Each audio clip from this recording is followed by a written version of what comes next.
Ano ang sukat ng ano sir, ng planting distance niya? 1 meter. Layo niya. Para pag lumaki hindi sila mag-ano masyado. Magdidikit. Kasi lumalaki masyado, kumakapal. Kasi hindi lang yung ano namin. Tanim sa gitna lang. Para makapilo yung pananim. Hi, this is Farming with Tyron and Karen.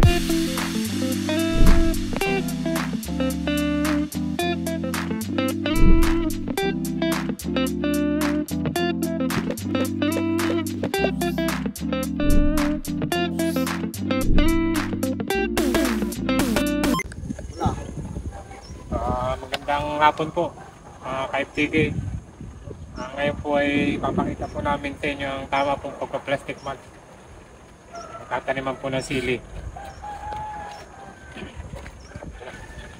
Ito pala ang mga kasama ko sa pagpa-plastic mulch. Si Binhaw. Sila po. Si Albert. At si Kuya Bugoy. Umpisa na po namin ang pagpa-plastic mulch.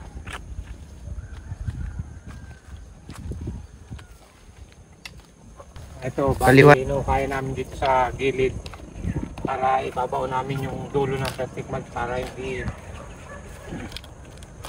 pa rin ang hangin.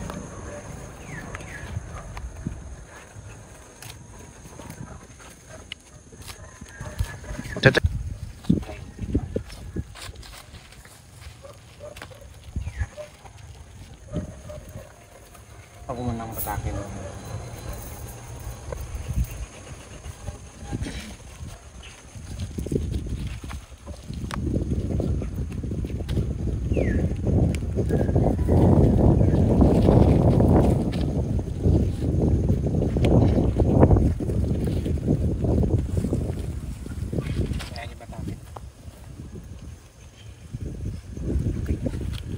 Tapos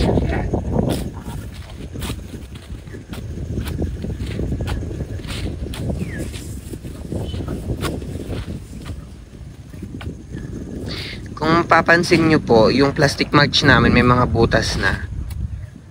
Kasi nagamit na namin siya nung nakaraan.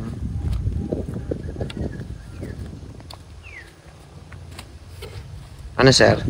Oo, yan. Kaya, pwede pa naman to. 3 taniman to bago siya masira.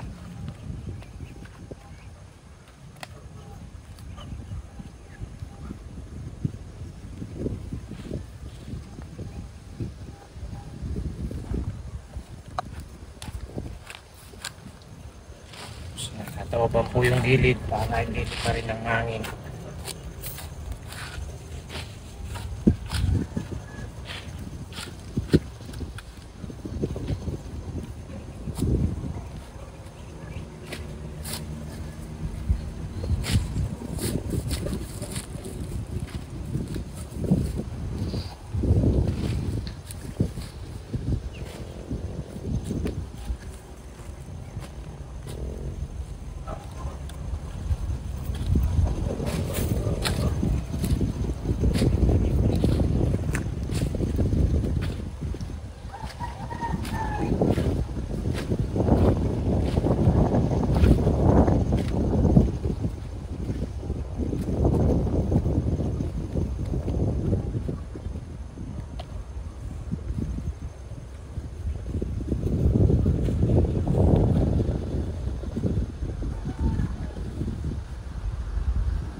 Kaya natin nilalagyan ng plastic mulch para iwas sa damo na rin.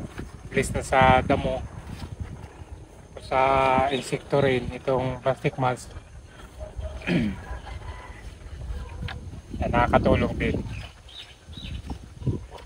Nakakatulong rin siya mag-retain ng moisture sa ilalim, no? Oo. Para hindi siya matuyong-tuyo yung lupa.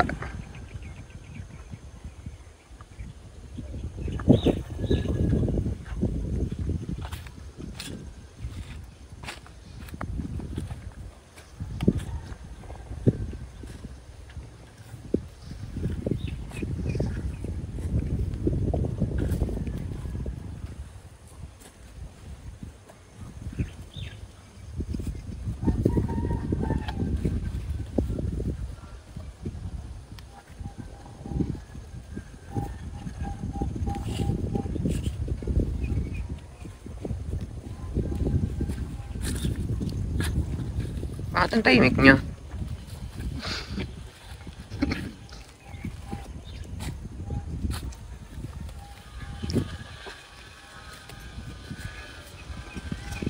Bakit inupuan mo yan?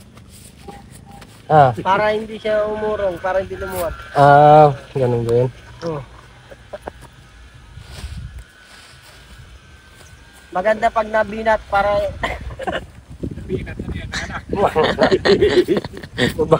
kailangan O, batakin. Kuya Benhaw, explain mo naman sa amin yung ginagawa mo. Ito lang yung ganito namin, plastic mag namin para iwas damo. At yung lupa, hindi masyado siya aalis.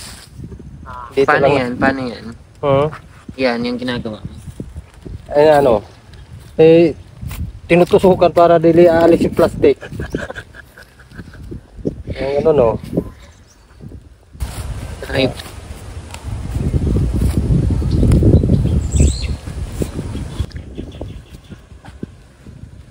Ang sipag po nyo, oh. Kailangan. Mm.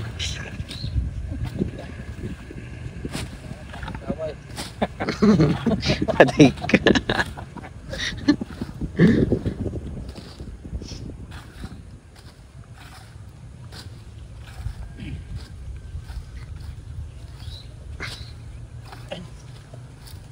Ang size. Ano ang sukat ng sir, ng planting distance niya? 1 meter. Layo niya. Para pag lumaki, hindi sila masyado. Magdidikit. Kasi lumalaki masyado, kumakapal. Kasi hindi lang yung namin. Tanim, sa gitna lang. Para makapilo yung pananim.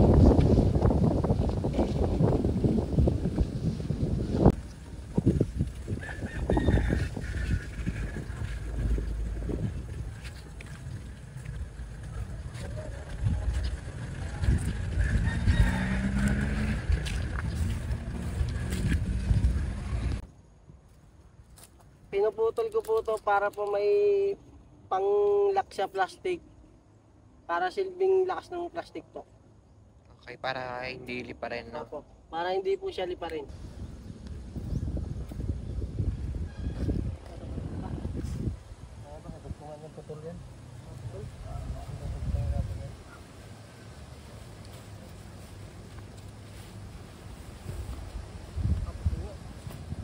May dahil lang muna.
Okay, ano yung mga ginawa natin during land preparation?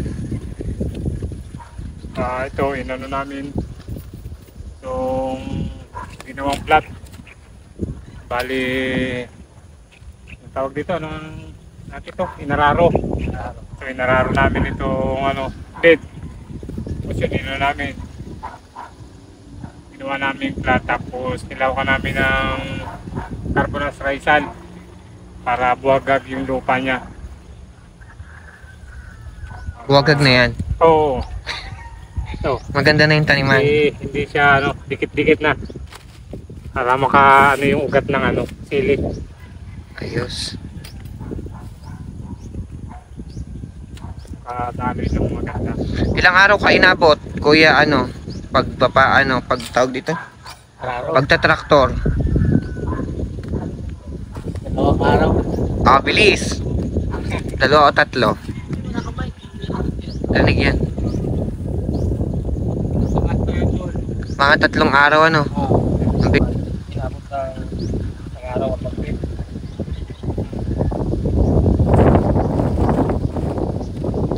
Pag-aayos ng bed, 1 araw. E di 4 days na. Bago ma-plastikan.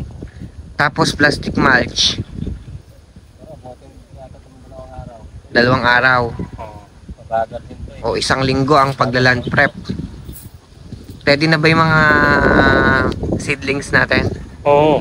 Bali Monday, umpisa na tayo ng tanim. Ito na po yung aming plastic pots na tapos na. Bali 5 feet na. Tapos namin plastikan.